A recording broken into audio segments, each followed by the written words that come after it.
Syracuse continues its annual St. Patrick's Day festivities. The fastest growing sport in the nation has arrived in Syracuse. And spring break is just around the corner for students, so hang in there. All that plus your weather and orange sports coming up on this edition of Mornings on the Hill.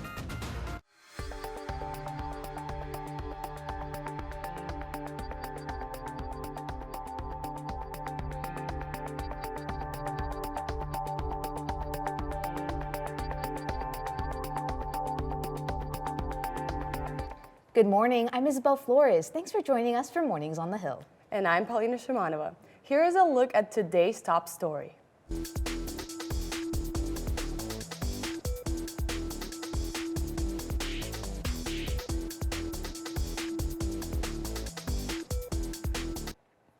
Syracuse University graduate students are moving one step closer to unionization. Mornings on the Hill reporter Wanchi Zhang is in the newsroom and joins us with the latest. Wanchi? That's right. Students set a date to vote for union. It's the Syracuse Graduate Student Employees United, and they established April 3rd and 4th as the date they will be voting. Just several weeks ago, SGEU members and supporters were holding a march on campus because the university did not recognize the union. The university Wednesday says they had productive conversations with the organization and Service Employee International Union, and the university also sent out the agreement to SU students through email. They are committed to follow the guiding principles and will provide more updates to maintain fairness throughout the process. SGEU posted their success on their Twitter to celebrate the decision, and an all-members meeting will hold tomorrow to discuss more about the decision. For Mornings on the Hill, I'm Wan Shizhang.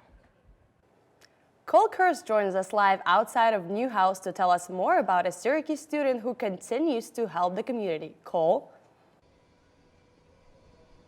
Yes, the Bandana Project is known across many universities in the country, but thanks to one Syracuse University student, the initiative has begun here on campus. The Bandana Project is a mental health awareness and suicide prevention campaign that uses backpacks and bandanas to support peers in getting help.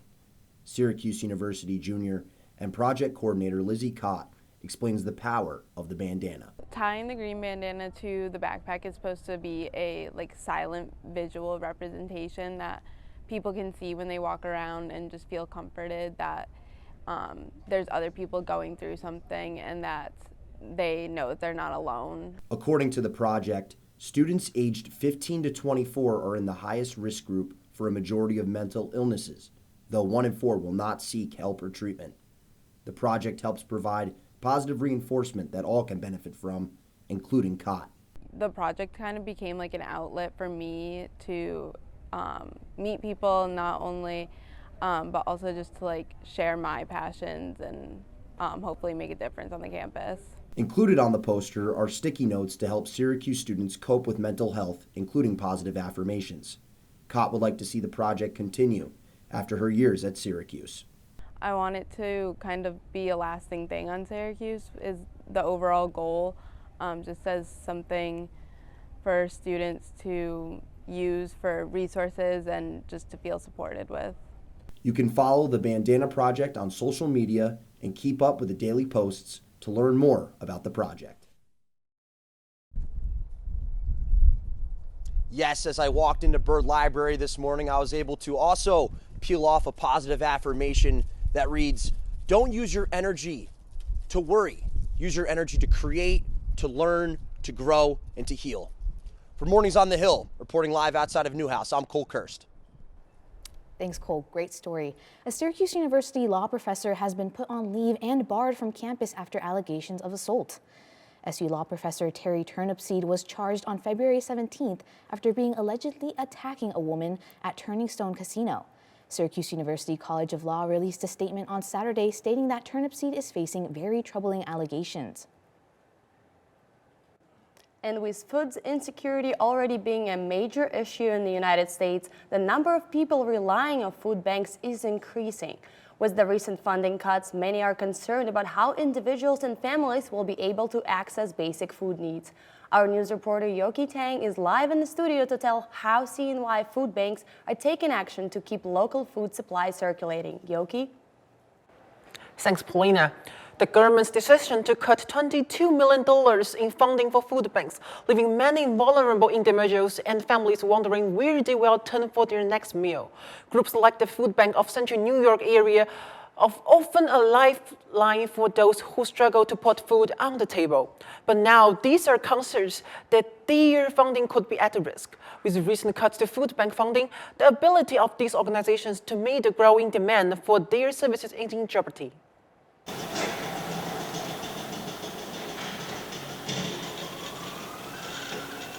CNY Food Bank is the main food suppliers to 11 counties here in central and northern New York. They work with food agencies, emergency shelters, senior centers, to ensure everyone can get enough daily nutrition from the food they supply.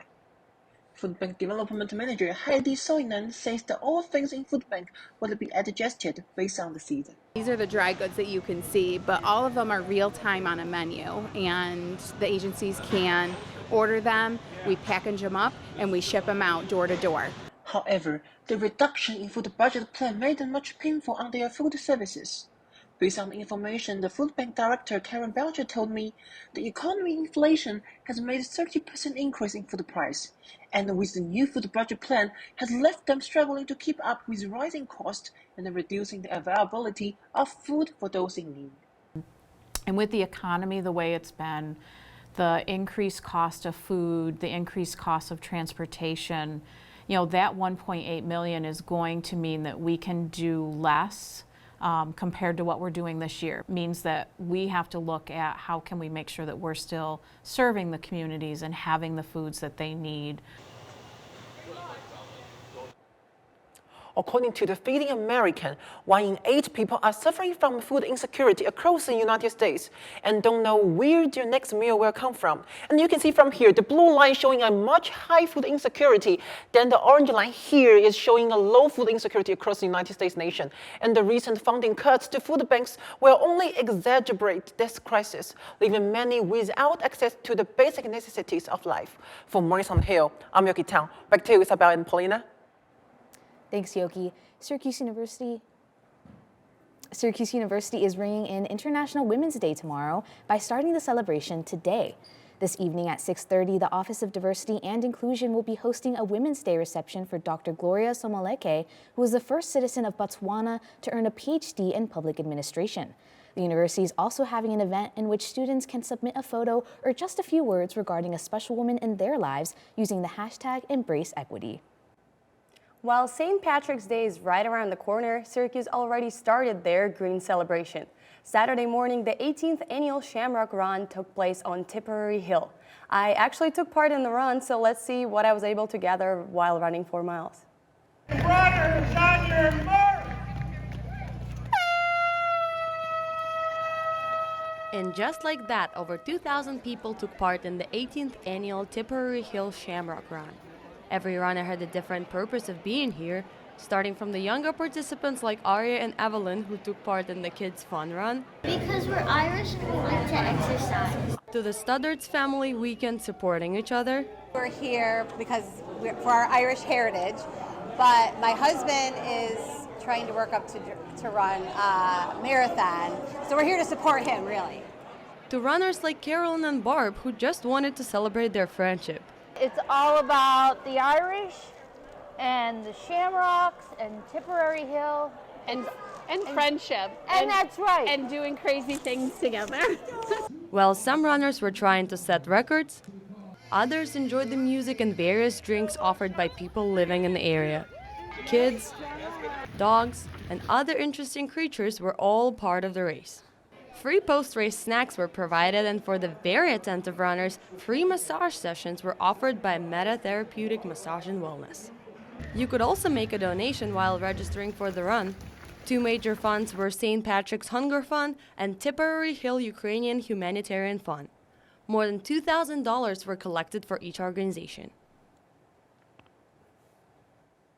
Out of curiosity, I went on the website to check the results, and not bad. 979th place place and getting the story done. It was a lot of fun though, with all the support and love from the community. This 40 minutes flew by. Isabel, next time you are definitely going with me. Oh, for sure, for sure. But let's take a quick look at our weather. Carson Fowler is in the studio to take a look at our current conditions. Yeah, guys, it's going to be pretty cold today. 21 degrees, that's the feels like temperature in Syracuse. It's going to be 29 right now. The humidity about 51%. The barometric pressure is about 29.98, which is I'm not a chief meteorologist, but it measures the pressure in the atmosphere about 30, usually pretty high. So it's going to be calm weather today, so pretty nice. But for overall, it's going to be cold temperatures. Back to you guys. Thanks, Carson. Coming up on Mornings on the Hill, pickleball has taken the nation by storm in 2023. We'll have more on how CNY is enjoying a newer sport. Now it's time to check your weather for today. Carson Fowler is in the studio with us to look at your full weather forecast. Thanks, guys. Yeah, going to be a really chilly one. Like I said before, definitely want to grab that jacket when you're going to class or walking into work today. Going to be 29 degrees, going to be feeling like 21 degrees. Very cold winds coming from the northwest. Again, like I said before, barometric pressure going to be about 30 inches, which is pretty calm, not too great. So it's going to be, pretty nice day, not too cold. And looking at our day planner, we'll look over here. So morning, again, 26 degrees, 10% precipitation. Going to be pretty sunny, though, not too bad. Heading towards the end of the afternoon, evening, night, you might see some flurries, 25% precipitation, about 30 degrees. It's going to drop to about 27 degrees towards the later end of the night. Looking at our 5-day forecast, though, right? So Tuesday, Wednesday, Thursday, and Friday.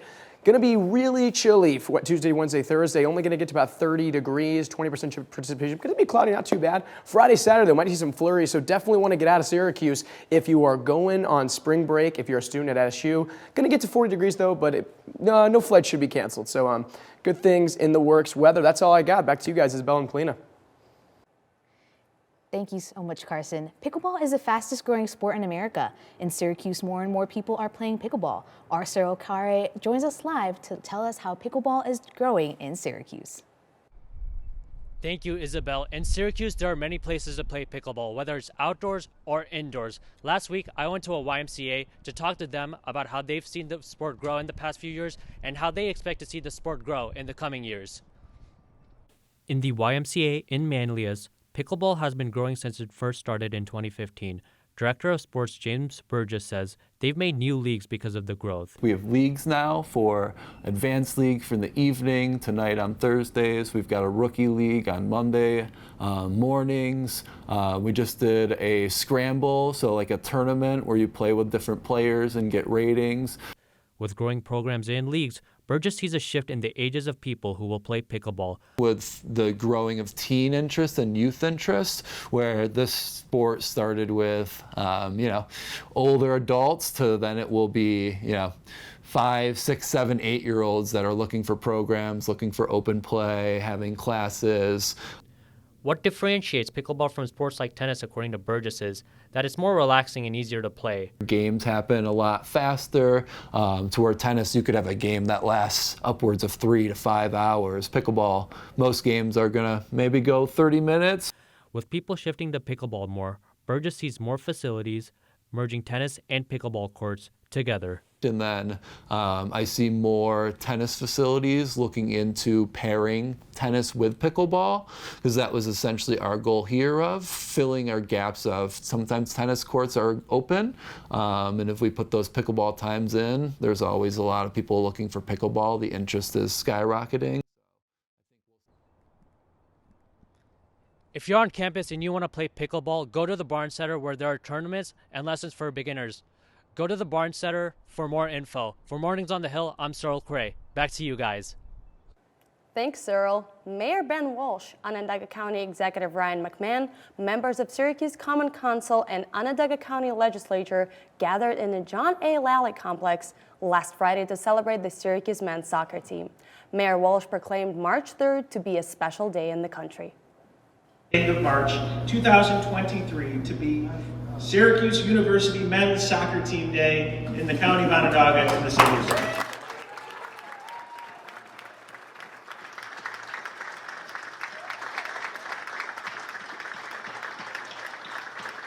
March is an important time for the performing arts in schools. Mornings on the Hill reporter Jeremy Lynch joins us live to tell us why. Jeremy? With March being Music in Our Schools Month, it is the perfect time to celebrate with a special musical performance. March begins the start of Music in Our Schools Month.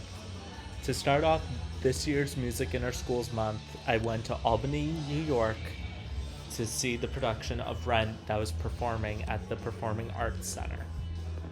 Tickets for the show were $20 for the general public, $17 for UAlbany seniors, students, and faculty and staff. Pete Tedeschi is a student at UAlbany, and he believes that music should be an important part of anyone's education, no matter what they study in school. I think that everyone should do their best to at least take at least one music course in their academic career, whether that be in elementary school, middle, high, or even a class in college. It's a great way to open your eyes to a new light and essentially find a new avenue. Even though there are a lot of productions that go on at the Performing Arts Center, Pete Tedeschi wants to see more done since there are a lot of venues for students to showcase their talent. Tedeschi mentioned to me that this production of Rent they put together in over a month's time.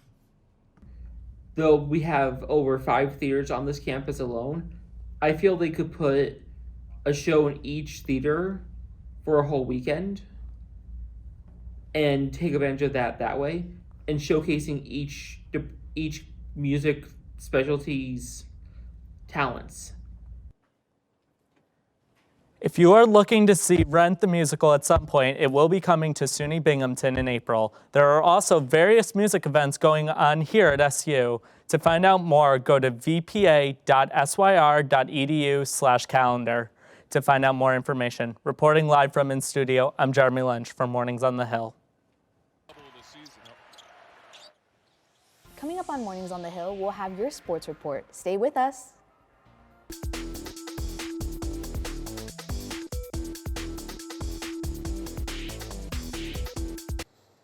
Good morning, I'm Matt Hassan with your Orange Sports Update here on Mornings on the Hill. Syracuse men's basketball is looking forward to an ACC tournament matchup against Wake Forest tomorrow afternoon. The Orange beat them last Saturday, snapping a 4-game losing streak in a 72-63 victory. This set up Syracuse as the 8th seed in the conference tournament in Greensboro, North Carolina. The team would face top-seeded Miami on Thursday with a win over the Demon Deacons. Head coach Jim Boeheim explains what adjustments the team has to make going into the conference tournament. Well, I think they learned something that they have to do tonight, that they were much more active on defense, much better. But we've got to be a little bit more efficient. We're trying to find somebody else to score. Also, 2 Syracuse players received all-conference honors last night. Jesse Edwards earned a spot on the All-ACC third team and the All-Defensive team. Judah Mintz was an All-ACC honorable mention and made the All-Freshman team. Switching over to Lax, the Syracuse women's team continues to dominate. Inside Lacrosse is keeping the Orange at the number 2 ranking in the country. Cockrell fakes the weave. Now a cut. Carney behind the back and she scores! Mercy, Megan Carney! Really stifling for other teams. The Orange will try to keep their record perfect when they welcome Notre Dame to the Dome on Saturday afternoon. The team would improve to 7-0 with a win, which would be their best start in 6 years. Men's lacrosse is coming off a crushing 16-15 loss to Duke on Sunday, a game in which our own Cole Kurse found the back of the net 4 times. Mornings on the Hills, Mark Budd is live this morning with more details on the grad student. Thanks, Matt. Our very own Cole Kurse has been having to deal with the challenge of being a student at Newhouse as well as a D1 athlete. It's safe to say so far, Kurse has passed that challenge with flying colors. Syracuse University is a prestigious school for both sports and academics. Graduate student Cole Kurse thrives in both and has been playing lacrosse since he can first remember. Since I can remember, my dad played at Rutgers, so he really had a stick in our hands from the first time I can really remember. Kirst wasn't alone when he practiced lacrosse in Bernardsville, New Jersey. He did this with his 4 brothers growing up, CJ, Connor, Colin, and Caden. And while he was playing at Lehigh in undergrad, Kirst faced 2 of his brothers who attended Rutgers. Just forming that relationship and that bond with my best friends. Lacrosse has always been in my life. Kirst spent 4 years of undergrad at Lehigh and is now at Syracuse pursuing his dreams as an athlete and for his career in media. One thing you'll learn about Cole is he's always running to his next objective. Time management, without a doubt, has been my biggest takeaway from being a college athlete. Just knowing what time you have to prepare yourself to get to the facility, to get ready for practice, and then also make sure that your schoolwork is done and that you're extremely focused in class and you're prepared for the next assignment. Kirst spends late nights at Newhouse to get his work done, but just like lacrosse, he has a group of teammates there to support him, such as classmate Cyril Carre. That's my guy. Yes, sir. He gives me so much energy. Like, waking up for MOTH is hell for me, but seeing his face just brings so much joy to my day that it makes it much more enjoyable. That's my guy. Whether it's on the field or in journalism, Kirst is not hard to find. This past weekend on Sunday against Duke, Kirst went out and scored 4 goals, which was a team high for Syracuse. On the season overall, Kirst has 10 goals, and there's still more games to come. From Mornings on the Hill, I'm Mark Budd. Back to you guys. So to come here on Mornings on the Hill, we went around the studio to see what everyone is doing for spring break. Stay with us, that story and more just ahead. Welcome back to Mornings on the Hills. I'm Cheyenne Johnson. As we turn the page from February to March, college students have one thing on their mind. No, it's not midterms, it's spring break. For college students, spring break is a time to celebrate finishing midterms and getting a much-needed break from their studies.